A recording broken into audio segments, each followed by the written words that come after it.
ममता झा समस्त मिथिलावासी के गोर लागे छी। होली के गीत गाबे जा रहल छी। जय मिथिला, जय मैथिली, जय माँ जानकी।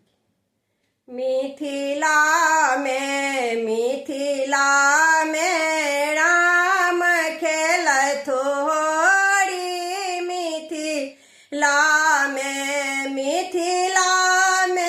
हो मिथिला में हो मिथिला में हो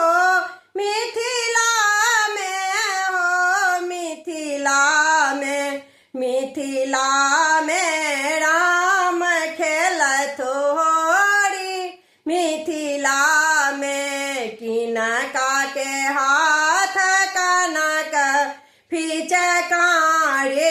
किनका के हाथ कनक फिचकारी। कनक फिचकारी कनक फिचकारी।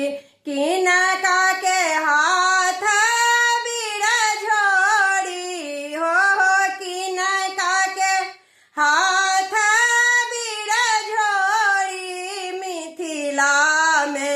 मिथिला में राम खेलत होरी। मिथिला में राम जी के हाथ कनक फिचकारी। कनक फिचकारी कनक फिचकारी।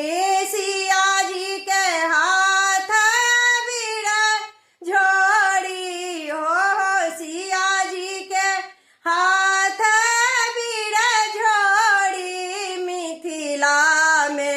मिथिला में राम खेलत होरी। मिथिला में किनका के पहिरन पियर पीताम्बर। पियर पीताम्बर पियर पीताम्बर। किनका के पहिरन पियर पीताम्बर। पियर पीताम्बर पियर पीताम्बर।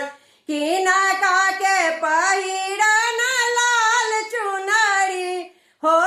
किनका के पहिरन लाल चुनरी। मिथिला में राम खेलत होरी। मिथिला में राम जी के पहिरन पियर पीताम्बर। पियर पीताम्बर पियर पीताम्बर। सिया जी के पहिरन लाल चुनरी हो। सिया जी के पहिरन लाल चुनरी। मिथिला में राम खेलत होरी। मिथिला में किनका के भिजलनि पियर पीताम्बर। पियर पीताम्बर पियर पीताम्बर।